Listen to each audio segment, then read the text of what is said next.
Bonjour à tous, aujourd'hui je vais vous présenter cet appareil photo folding.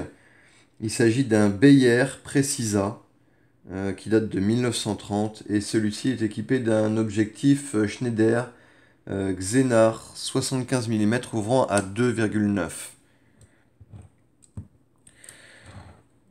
Donc équipé d'un obturateur compure avec une vitesse maximale à 250 ainsi que les deux poses simple et double. Donc pour l'utiliser, c'est très simple. On a le réglage de la distance qui est juste ici. Malheureusement, il me manque les deux vis de butée qui sont juste là. Et de l'autre côté, juste ici. Donc, je sais pas, l'objectif a dû être nettoyé, puis bon, j'imagine que les vis ont été perdues. C'est pas très grave, et bon, c'est retrouvable, malheureusement, je n'en ai pas. Donc pour l'utiliser, simplement on arme l'appareil comme ceci et on vient le déclencher. On a un petit bouton qui est juste là, qui permet de déclencher l'appareil. Vous voyez, ça évite d'avoir à aller chercher le bouton qui de toute façon n'est pas atteignable à cause des ciseaux qui sont juste là. Donc on arme et on déclenche. Et on voit il y a une petite jambe qui se déplace. On a un viseur avec un cadre supplémentaire. Lorsqu'on utilise une pellicule avec un format différent.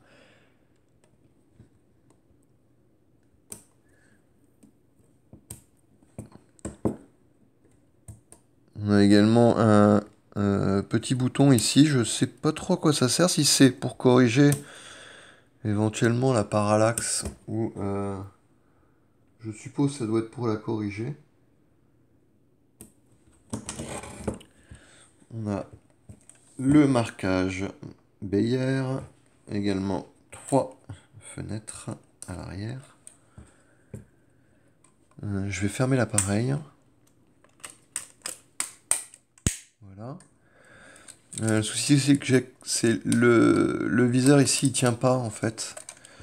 Parce que il doit y avoir une petite languette. Ah non, si il tient. Ah, il tient pas bien. Enfin bon. J'imagine qu'il doit y avoir une petite pièce qui doit peut-être être tordue.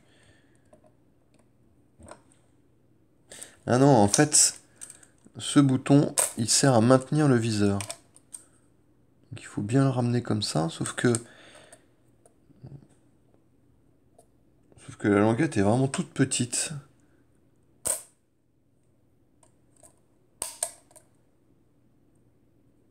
Bref.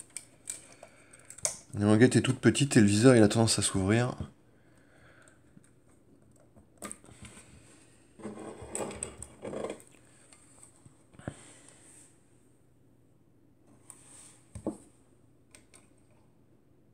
Donc là, le petit accessoire là, cette petite option qui est assez pratique pour sortir le film.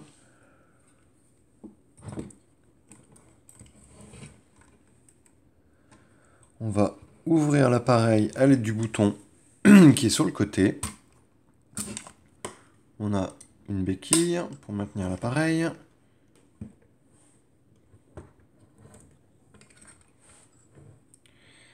Et donc je vais déclencher l'appareil à 250. Je vais mettre sur le côté pour laisser entrer la lumière par l'arrière.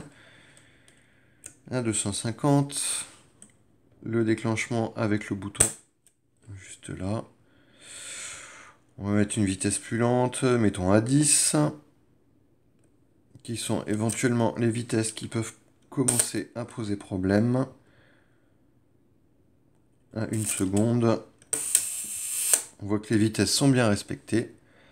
Par contre, j'avais un souci au niveau des pauses. Ça ne s'ouvre pas complètement. Le souci qu'il y a souvent sur les poses comme ça, c'est que en fait le bouton qui est juste ici ne va pas jusqu'en bout de course. Vous voyez, si on l'amène vraiment jusqu'en bout de course, ça s'ouvre complètement. Donc souvent, c'est dû au fait que le bloc avec l'obturateur, en fait, c'est décalé. Et donc, il faudrait le ramener dans ce sens-là. Bon, je vais pas le faire maintenant. Je ne sais pas si je vais le faire. Mais on le voit déjà, par exemple, sur la pose double. Si l'appareil veut bien...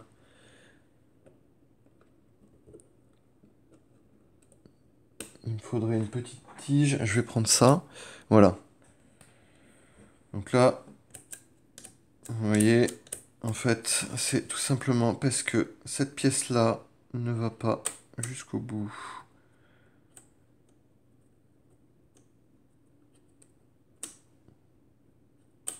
Voilà. Donc, soit c'est la petite, la petite jambe qui vient contre le bouton qui s'est déformé. Ça n'a pas l'air d'être le cas. Soit éventuellement, mais il y a possibilité de le corriger, j'imagine, en bougeant cette pièce-là. Parce qu'on a une petite, je sais pas si vous voyez, il y a une petite encoche qui est vissée sur le bouton de l'obturateur. Et si éventuellement on la dévisse et qu'on la décale de quelques degrés, eh bien ça devrait correspondre. Bon, je verrai si je le fais. Mais néanmoins, les deux poses fonctionnent. C'est juste un petit réglage à faire, de rien du tout. Et qui est assez courant lorsque les deux poses ne fonctionnent pas. C'est qu'en fin de compte, le bouton, il va pas. Il faut l'appuyer vraiment jusqu'au bout sur ces deux vitesses-là pour déclencher. Voilà, donc je vais vous montrer un peu plus l'appareil dans ses détails. On a le modèle qui est écrit ici, Precisa.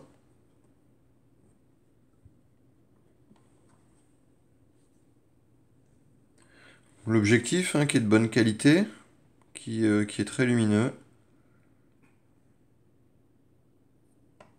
C'était plutôt un objectif haut de gamme pour l'époque.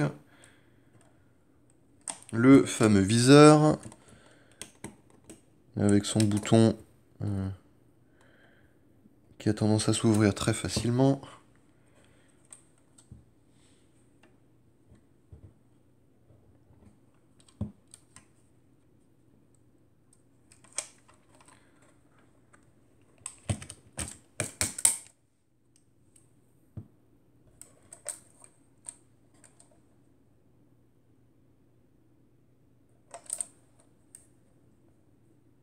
Et voilà.